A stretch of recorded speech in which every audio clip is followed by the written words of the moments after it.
Combien de fois as-tu manqué une opportunité parce que tu n'as pas su te décider à temps?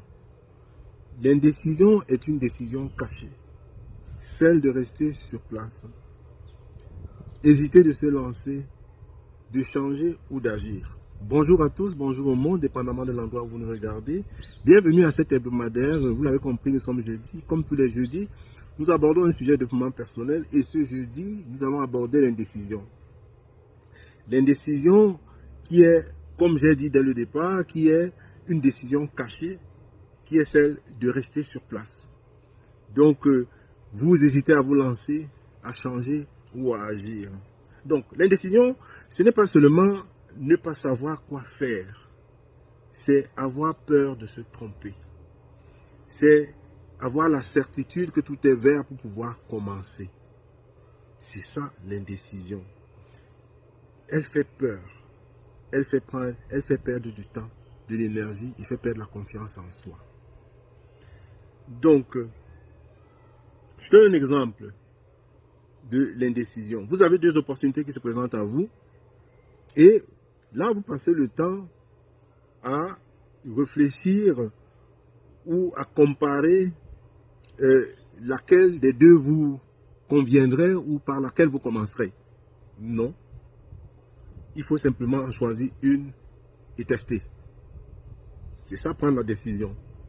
L'indécision, c'est rester à comparer. Quelles sont les causes de l'indécision? Les causes de l'indécision, l'une des premières causes de l'indécision, c'est la peur. La peur de l'échec. Oui, et si je me trompais? Et si je faisais mal?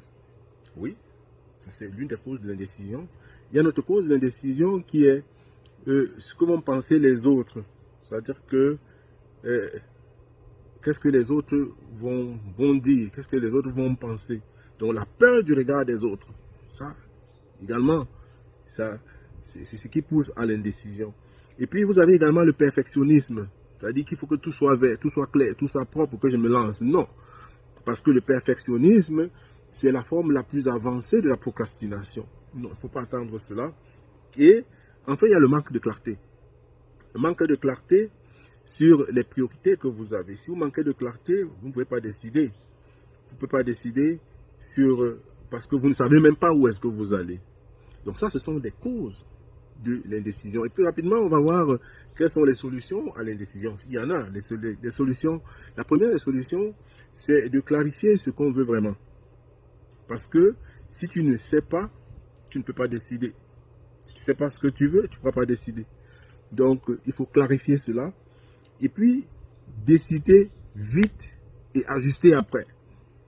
Vous décidez vite et puis vous ajustez après. Parce que la différence entre ceux qui prennent l'action tout de suite et ceux qui tardent, c'est que ceux qui prennent l'action tout de suite avancent rapidement. Et puis, ceux qui le font après stagnent. C'est ça la différence qu'il y a entre les deux.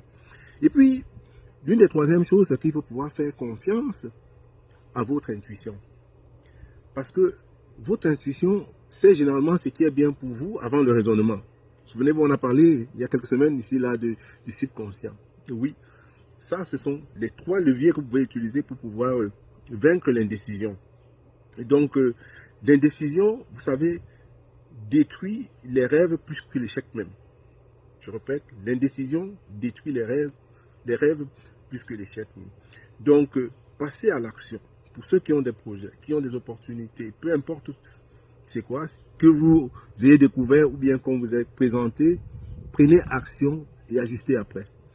Prenez action et ajustez après. Le meilleur moment, c'est toujours maintenant parce que chaque grande transformation commence par une décision. Et la décision, c'est maintenant qu'il faut la prendre.